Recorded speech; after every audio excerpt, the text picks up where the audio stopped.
बंगाल में हुई छात्र अनीस की हत्या के विरोध में एएमयू छात्रों ने निकाला प्रोटेस्ट मार्च।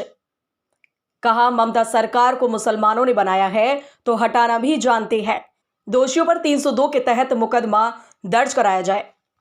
आपको बता दें, पश्चिम बंगाल के हावड़ा में छात्र अनीस खान की हत्या के विरोध में आज अलीगढ़ मुस्लिम यूनिवर्सिटी के छात्रों ने बड़ी संख्या में एकत्रित होकर पश्चिम बंगाल सरकार व राज्य की सीएम ममता बनर्जी को लेकर विरोध प्रदर्शन किया, जिसमें छात्रों ने कहा कि अनीस नाम के छात्र को बंगाल के पुलिसकर्मियों ने मारा पीटा व उसके बाद उसे छत से फेंक दिया, जिसके बाद उसकी मृत्यु हो गई।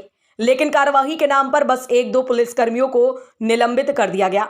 जहां एक तरफ ममता बनर्जी मुसलमानों के हितों की रक्षा के लिए बातें करती हैं, तो वहीं दूसरी तरफ इस प्रकार से मुस्लिम छात्र की हत्या भी कर दी जाती है, लेकिन दोषियों के विरुद्ध कोई कार्यवाही नहीं की जाती है।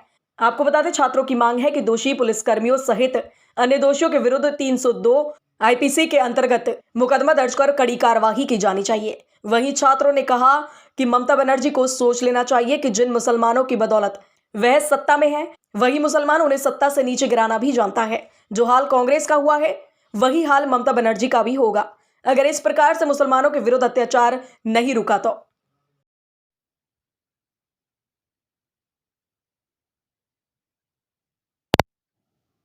कोलकाता के हावड़ा में वो आलिया यूनिवर्सिटी का एक स्टूडेंट थे एंड स्टूडेंट लीडर थे। उसका कसूर ये था कि वो सीएए एनआरसी के खिलाफ प्रोटेस्ट करते थे।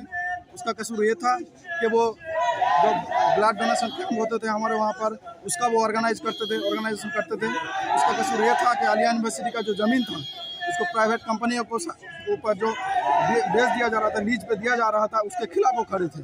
उसका कसूर ये था कि वो किसी भी स्टूडेंट का कोई भी गांव से जाते थे, किसी भी तरह की हेल्प चाहिए था, उसके खिलाफ जाते थे। वो उसका कसूर ये था कि वो स्टेट गवर्नमेंट के खिलाफ बोलते थे। उसका कसूर ये था कि स्टेट गवर्नमेंट की जो नीति है, जो पॉलिसी है, उसके खिलाफ वो बोलते थे।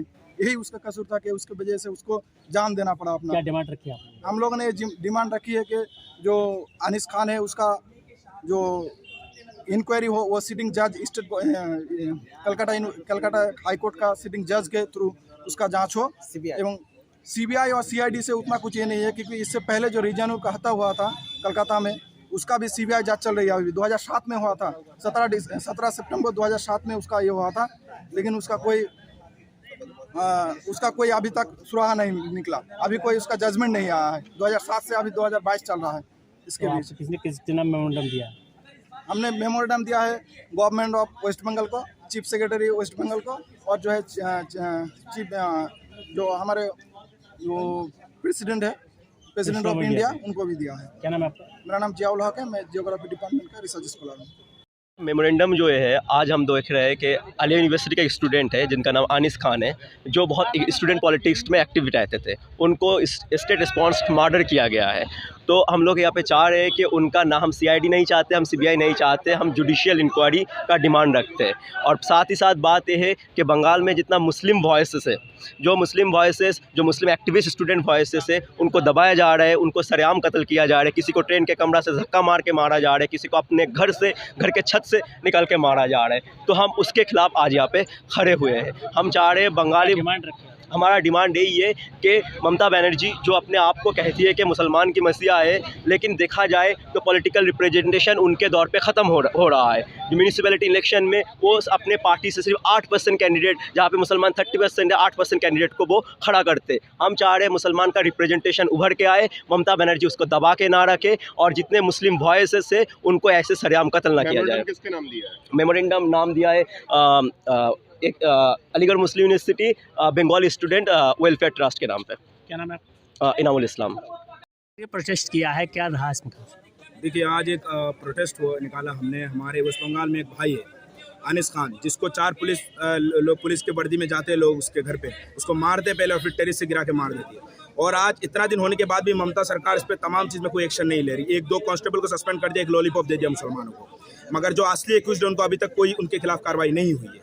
रही बात, आज हमने इसलिए एक प्रोटेस्ट निकाला क्योंकि जो ममता सरकार अपने आप को सेकुलर कहती है, जो ममता सरकार अपने आप को मुसलमान के रहनुमा करते, वही सरकार आज खामोश है। और जब अनीस खान के लिए प्रोटेस्ट करते, जब बच्चे उनके ऊपर लाठी बरसाते, तो आज हमने एक प्रोटेस्ट किया और एक मेमोरेंडम सबमिट किया, जिसमें हमारा कुछ डिमांड है कि ममता सरकार जो अनीस खान हमारे भाई को मारा गया उसके जो भी एक्यूज उनके जो भी कातिल है उनके खिलाफ सख्त से सख्त सजा हो IPC 302 के तहत, और जो उसके परिवार को कंपेंसेशन दिया जाए। और साथ साथ ममता सरकार को और एक होशियारी हम दे रहे हैं, यहाँ चेतावनी दे रहे हैं, अगर कि आप सोच रहे हैं कि आप मुसलमान को इस तरह से जुल्म करके आप सत्ता में बैठ जाएंगे, तो याद रखिएगा इसी मुसलमान ने आपको सत्ता में बिठाया, तो इसी मुसलमान आपको सत्ता से भी गिराने का काम करेंगे, क्योंकि जो कांग्रेस की आज हालत है वही हालत आपका भी होने वाला है अगर आपने इसके खिलाफ कार्रवाई नहीं की, क्योंकि हम सरकार में बिठाना भी जानते हैं और आपको गिराना भी जानते हैं। आसिम खान के साथ हुआ क्या था? आनिस खान एक वोकल एक्टिविस्ट है, वो आलिया यूनिवर्सिटी एक वहाँ यूनिवर्सिटी और तमाम इश्यूज में वो वोकल था। कि वो जब उसके जो TMC के लोग उससे पहले से उसके लड़ाई, उसने पहले सिक्योरिटी का भी बारे बोला, उसके सेफ्टी के बारे में भी पुलिस को इन्फॉर्म किया था, लेकिन क्या होता है कि कुछ दिन पहले उसके घर पे पुलिस चले जाती है, 4 पुलिस वाले जाके उसको पहले मारते हैं और फिर क्या करते हैं, उसको टेरिस से गिरा देते हैं, और तो गिरने के बाद जब उसको हॉस्पिटल ले जाते तो वो इंतकाल हो जाता है उसका। तो यही उसके साथ अनीस खान के साथ हुआ था, जिसके लिए आज हमने एक प्रोटेस्ट किया।